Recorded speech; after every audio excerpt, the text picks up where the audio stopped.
Grassley, I would advise the White House not to proceed. Comments amount to an unusual break on Trump's bid to fill the judiciary with conservatives. Washington. CNN. Senate Judiciary Committee Chairman Chuck Grassley issued a rare rebuke Tuesday of two of President Donald Trump's most controversial judicial nominees, urging the White House to rethink the picks.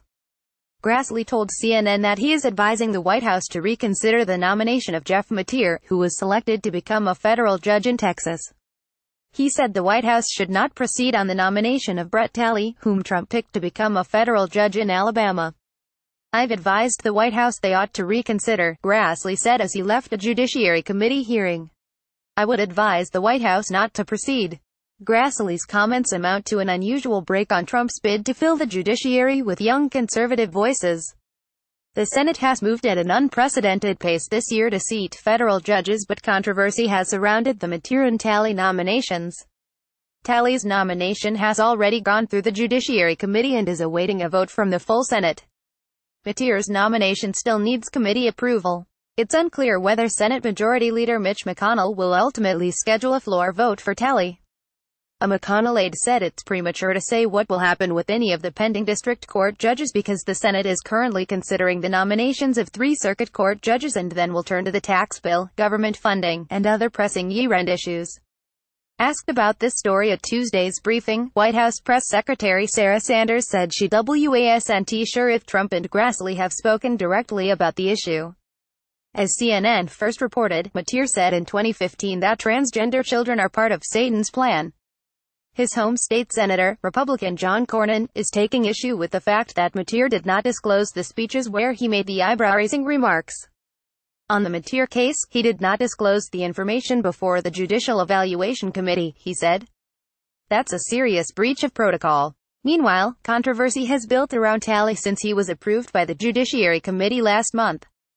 An online comment he wrote in 2011 surfaced defending the early KKK. He also didn't disclose his wife's top White House job as a potential conflict of interest on his Senate questionnaire.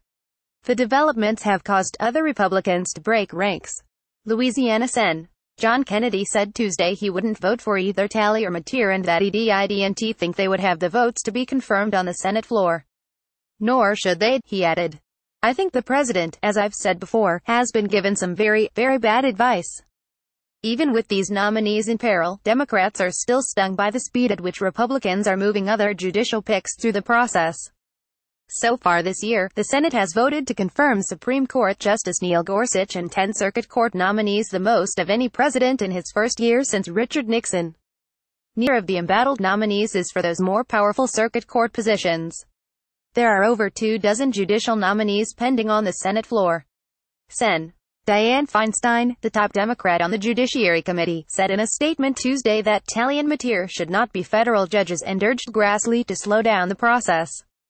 I would hope that Chairman Grassley's request that the White House pull these nominations leads him to reconsider the breakneck speed at which the Judiciary Committee has been considering nominees, Feinstein said. Moving so quickly makes it more likely that senators will be caught by surprise and end up having to vote for someone whose record they weren't fully aware of. CNN's Tal Kopin and Elizabeth Landers contributed to this report.